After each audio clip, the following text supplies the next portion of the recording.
Bonjour à tous et bienvenue sur VPL Records dans Agir Autrement. Et si vous êtes là pour la première fois sur cette chaîne, une fois encore, je vous souhaite la bienvenue. Surtout, abonnez, partagez, likez pour plus de vidéos instructives. Aujourd'hui, nous allons parler des parents toxiques. Qu'est-ce que c'est un parent toxique? Normalement, comme nous le savons tous déjà, les parents ont pour rôle de protéger, d'éduquer et de prendre soin de leurs enfants. Cependant, à force de vouloir trop faire, ou parfois de pleine volonté, ils peuvent devenir toxiques pour les enfants. On distingue en général des grandes catégories. Il y a ceux qui sont toxiques volontairement, parce qu'il s'agit là de l'enjeu du pouvoir.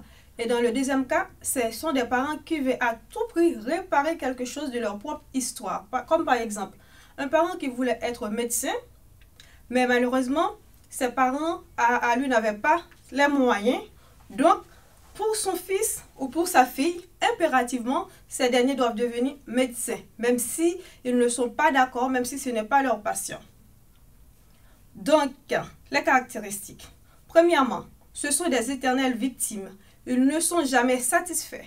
L'enfant ne fait jamais assez, toujours du chantage émotionnel. Deuxièmement, ils sont en concurrence avec leurs enfants, qui ne connaissent pas dans son entourage une rivalité mère-fille, père-fils. Surtout, ses parents ne montrent pas forcément leur affection.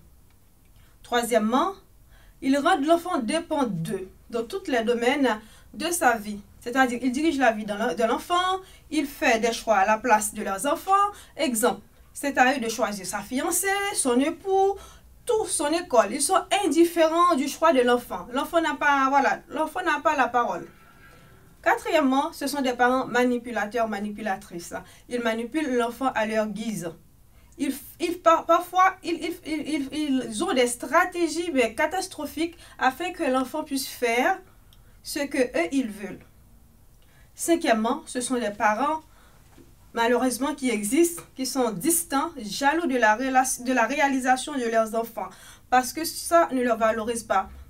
Par exemple, dans certaines familles, il y a des préférés. Il y a des parents qui ont beaucoup d'enfants, mais ils ont leurs préférés, malheureusement. Tous les enfants ne sont pas sur les mêmes pieds d'égalité. Donc, par exemple, si l'enfant n'était pas la préférée de ses parents, et puis lorsque l'enfant commence à réaliser certaines choses, et tout le voisinage, tout l'entourage voit que l'enfant progresse dans le bon sens, mais son parent à lui, sa mère ou son père à lui, ne sont pas du tout d'accord.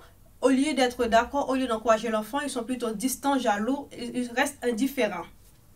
Sixièmement, ce sont des parents limitateurs. C'est-à-dire, ils limitent le rêve de leurs enfants. Tu fais ça, point final.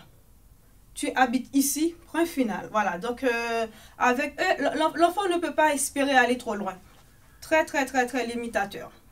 Septièmement, ils contrôlent extrême. Contrôle extrême de la vie de leurs enfants. C'est-à-dire, tu fais quoi, avec qui, quand, où, comment. C'est-à-dire, l'enfant, c'est comme une poupée qui marche avec une télécommande.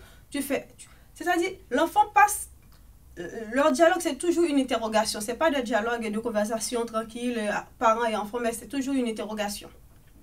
Huitièmement, ce sont des parents très critiques envers ses enfants.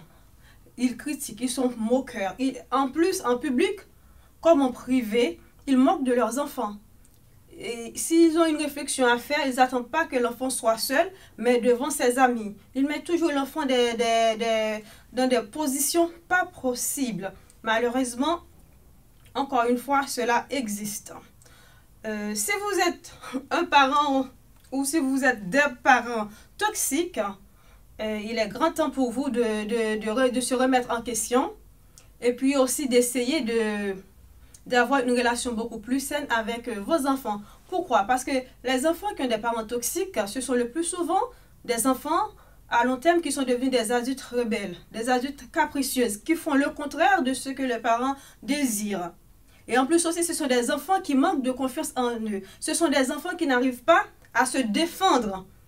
Parce que comme il y a toujours les parents qui sont derrière eux, mais quand ils sont hors de la maison, quand ils sont toutes seules à l'école, ou aussi quand ils partent dans un autre pays pour les études, ce sont des enfants qui sont timides, qui sont refermés sur eux, qui ont du mal à entrer en contact. On peut dire aussi que ce sont des enfants associables. Aussi, si vous êtes un enfant, comment prendre sa distance avec ses parents toxiques pour pouvoir progresser, aller de l'avant. Dans un premier moment, je vous conseille d'établir des limites. Deuxièmement, de cesser de lui raconter tout ce qui t'arrive. Tu dois aussi protéger ta vie privée parce que ton parent, il a déjà fait sa vie, il a déjà son histoire. Toi aussi, tu es une personne à part entière, tu dois aussi avoir ta propre histoire. Troisièmement, n'oublie surtout pas que ta priorité, c'est toi. Tu dois prendre soin de toi. Quatrièmement, il faut mettre la distance. Je suis désolée les parents qui m'écoutent, il faut mettre de la distance parce qu'une fois que vous êtes devenu trop envahissant, vous empêchez à votre enfant de vivre sa propre vie. Donc, il faut mettre de la distance. Cinquièmement, je vous conseille, parents et enfants, d'aller voir une thérapeute, d'aller voir une conseillère afin de repartir sur une bonne base dans vos relations. D'accord? Bon, merci de m'avoir écouté. C'était Brice Magdala à votre service. Abonnez, partagez, likez. Bonne semaine sur VPL Wake Up et à très bientôt. Merci.